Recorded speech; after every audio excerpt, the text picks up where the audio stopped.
There's a strange, quiet strength in people who grew up before screens moved into our pockets, our bedrooms, and eventually our minds.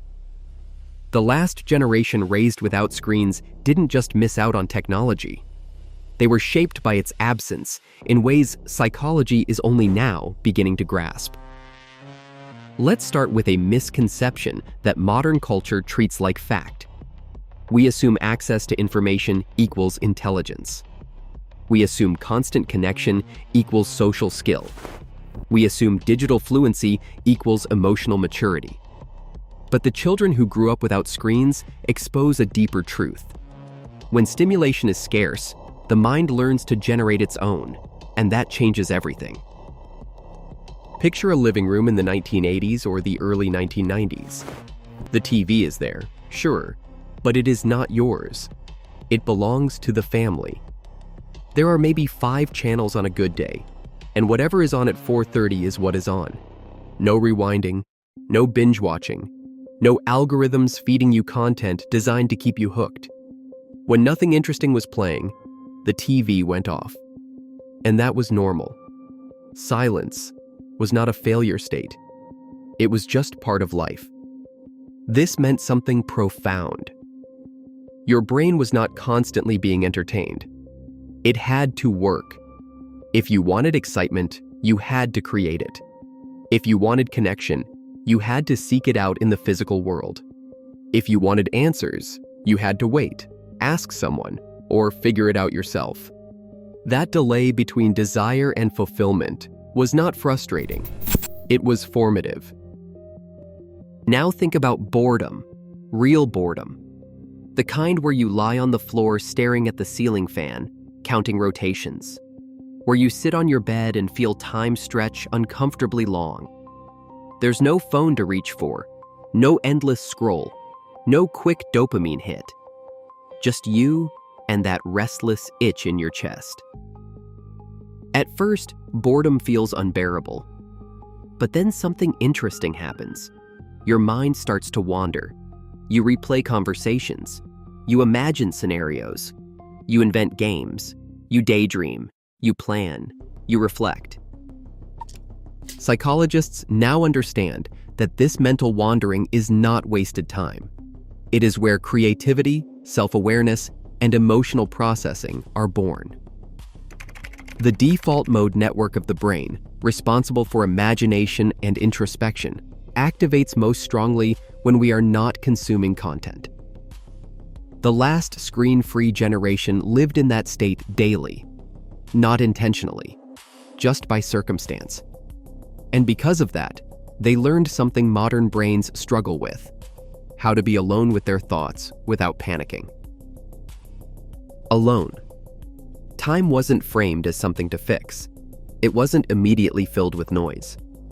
You learned how to sit in your room after school, door closed, just thinking. You replayed awkward moments from class. You wondered what your future might look like. You felt emotions fully because there was nothing to distract you from them. That's not something you can replicate with a mindfulness app. It was baked into daily life. Now let's talk about social development. When you wanted to talk to a friend, you didn't text them. You called their house. And that meant navigating an entire social ritual just to get to them. Someone's parent answered. You had to introduce yourself. You had to ask, politely, if your friend was available. Sometimes they weren't. Sometimes you waited awkwardly while the parent went to get them. Sometimes you got rejected outright. They can't talk right now. This did something subtle but powerful. It taught you emotional resilience in tiny doses. You learned how to handle minor rejection without spiraling. You learned patience. You learned how to speak clearly, confidently, and respectfully to adults. You learned that access to people was not guaranteed, and that relationships required effort. And when you finally met your friends, it was fully immersive. No one was half present. No one was scrolling while you talked. When you hung out, that was it. You were there, fully. Your attention was not split between the moment and a digital elsewhere. Social skills were sharpened in real time through tone, body language, eye contact, pauses. You learned how to read a room because you had to. Conflicts were not mediated by group chats or passive-aggressive posts. If someone was mad at you, you felt it immediately, and you had to deal with it face to face. That forced accountability. You could not hide behind a screen or carefully curate your response. You learned how to apologize. You learned how to defend yourself.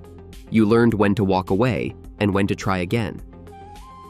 Now, consider attention span, not as a moral failing, but as a trained ability.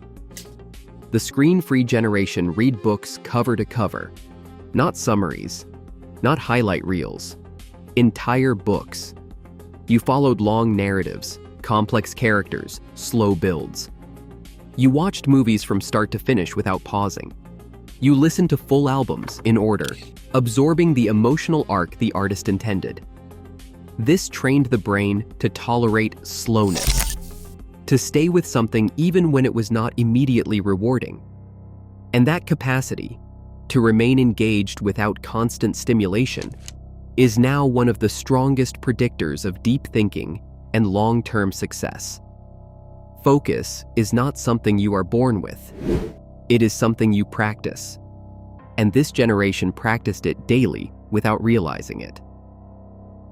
There is also something important about not being constantly observed. No cameras, no social media profiles, no permanent digital record of your awkward phases. You could experiment with identity. You could say something dumb, wear something ridiculous, make a mistake, and it would disappear into memory instead of being archived forever. That created a sense of psychological freedom. You weren't performing for an audience. You weren't branding yourself. You were just becoming who you were privately through trial and error. This allowed for a more stable sense of self to form, one based on internal values rather than external validation. And validation itself worked differently. Compliments came from real people, in real moments. Praise wasn't quantified with likes or shares. It was rare enough to matter. Criticism wasn't anonymous. If someone didn't like you, you knew who they were. That grounded feedback in reality instead of amplifying it into something abstract and overwhelming. Now let us talk about emotional regulation. When something upset you, there was no instant escape. No endless stream of content to numb the feeling. You felt it. You sat with it. Maybe you went for a walk. Maybe you wrote in a notebook. Maybe you lay on your bed and stared at the wall. Eventually, the feeling passed. Not because it was fixed, but because you learned that emotions move if you let them. This taught a powerful lesson. Discomfort is survivable. Sadness does not last forever. Anxiety rises and falls. Anger burns out. These lessons are foundational to mental health, yet they are increasingly rare in a world where every uncomfortable emotion can be instantly distracted away. The screen-free generation did not have better coping strategies because they were taught them. They had them because they had no alternative. There is also the relationship with time itself. Days felt longer. Summers felt endless. Waiting was normal. You waited for letters. You waited for photos to be developed. You waited for shows to air. And in that waiting, anticipation grew. Joy was stretched out, not compressed into instant gratification. This trained patience. And patience is not just about waiting. It is about trusting that good things can arrive later. That belief anchors people through uncertainty. It makes long-term goals feel achievable. It stabilizes relationships. It reduces impulsivity, all because life moved slower. The last generation raised without screens developed an internal rhythm that modern life constantly disrupts. They know how to slow down without feeling lost. They know how to be present without documenting it. They know how to think deeply without broadcasting those thoughts. And now, many of them are watching the world change. They are watching children grow up in constant connection. They are watching attention fracture. They are watching anxiety rise. And they feel it, that something essential is being lost. Not technology itself, but the mental space it replaced. Because what made that generation resilient was not toughness. It was not nostalgia. It was space. Space to be bored. Space to fail privately. Space to think. Space to feel. Space to grow without being watched. And psychology is finally catching up to what they lived through intuitively. The human brain does not need constant input to thrive. Sometimes it needs silence. Sometimes it needs waiting. Sometimes it needs nothing at all. The last generation raised without screens did not grow up deprived. They grew up unoccupied. And in that emptiness, they built something rare, a mind that knows how to stand on its own.